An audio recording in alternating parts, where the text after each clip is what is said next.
another episode of Black Art Matters with Broadway Dallas. I'm Jory Jackson, and today we are joined by special guest Fatima Eniola. Thank you so much for joining us today, Eniola. It's great to be here. It's great to have you. So let's go ahead and just tell everyone who you are. What do you do? Who is Eniola? So Eniola is an interior designer, artist, and a graphic designer. My journey started when I was little. For the most part, I've always been into the arts, and my father has like a background in civil engineering, and I wanted like an in-between between the arts and like the technical aspects, so I chose interior design. So I studied that in school and was always passionate about art and started doing more paintings alongside studying interior design. So that's kind of how I started out. And where did you study? So I studied at Savannah College of Art and Design, so SCAD. Okay, wonderful. And what was that experience like? I know you mentioned being Nigerian first generation earlier when we were speaking, so kind of speak on that as far as just your pursuit in that and experience so far. So I grew up in Nigeria, and I was in and out of the States since I was little. Born in Alabama, which is interesting, but so that has always tied into whatever I'm doing. So having that ethnical background, like pulling folk tales, pulling like my culture and also my religion into like my art and my design work. Yeah. Can you kind of go into just the different areas of work that you do? I feel like you wear so many different hats. So give us a little insight on all of the work that you do. So I do interior design. That's my main source of income. And then I also do graphic design and art. So with interior design, I do more hospitality design, retail, and residential for now. I am trying to transition into commercial design, so that would require me to get NCIDQ certification or some kind of certification that allows me to do more construction, drawings, and all of that. And then for the graphic design, I started picking up graphic design because I wanted to tailor my artwork into more merchandise and goods for the most part. So that's how I picked up graphic design. And now I make like business cards, I make flyers, I make branded products for people, the scarves and things that are on the table.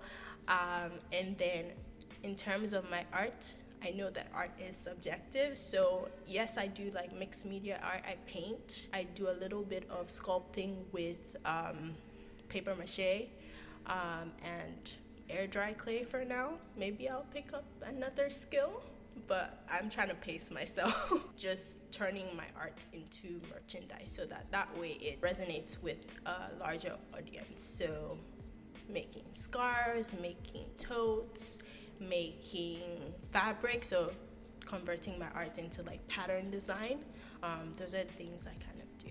So I know earlier you mentioned a little bit about your services. Can you go into more detail about that? So right now I offer interior design services, so whether it's just sourcing furniture, whether you need space planning, even like in the installation process, understanding which handyman to use, stuff like that. I go through the process of like looking for those people for you, as well as sourcing like the furniture and just giving you advice on your space. I also offer graphic design services, so creating business cards, creating flyers, creating merchandise if you do need those things for events, or even if it's just for like, a quick girls' night and you just need something to do a little bit too much. So interior design, graphic design, and then art curation. So art curation services would still fall back into like the merchandising. So if you need like custom merchandise for events, or you need custom art pieces, so I either source pieces that I have, or I source pieces from other artists that I know as well for you, depending on the price point that you're looking at as well. So those are a couple of my services. I know you said, your culture, religion. Is that typically where you tend to draw inspiration for your pieces when it's not, necessarily commissioned by someone and you're just kind of free falling in your own world?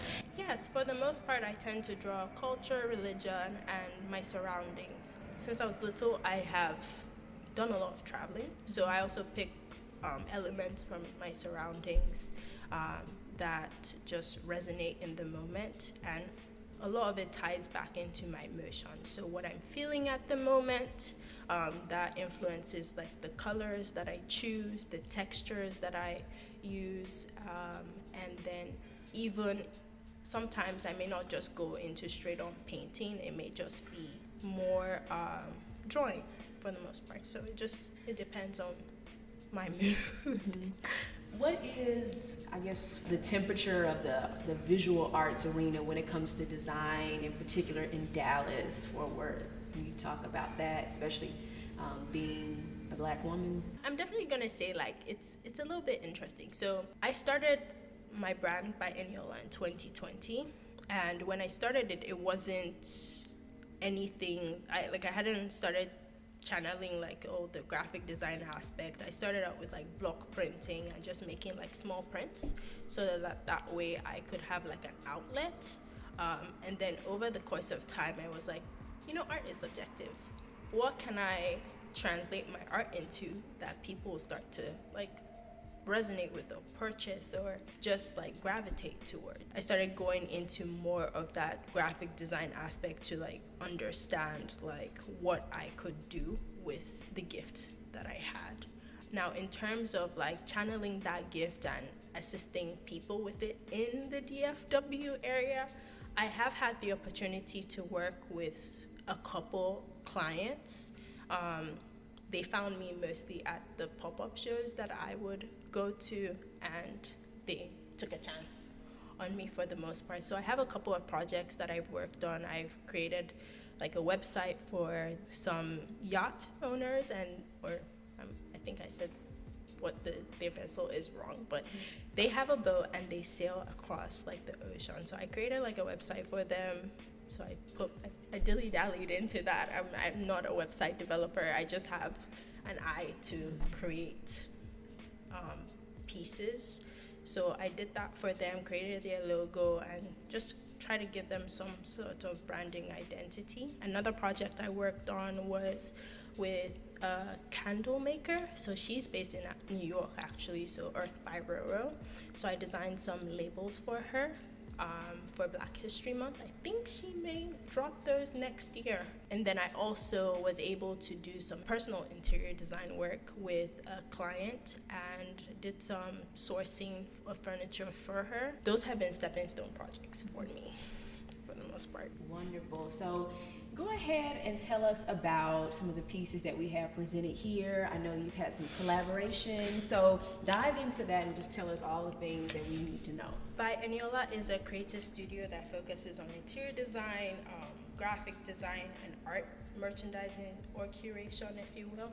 So one of our goals is to collaborate with artists, photographers, designers, so that we're able to like create merchandise or create products for them, so that they understand how to transition into the retail world if they want to get their products into spaces like stores, maybe like CV2, Crayon Barrel. So that's kind of where By Eniola is heading, like being that stepping stone or that voice for artists. So I collaborated with two photographers, Yao and Soulfully Fine. Yao is based in Toronto, Canada. He's Ghanaian. And which one is that? This one. Beautiful. And then Soulfully Fine is based, she is Nigerian. And then she focuses more on spirituality, and her background is in journalism. So hers is spirituality, and this one's called Moon Spirit.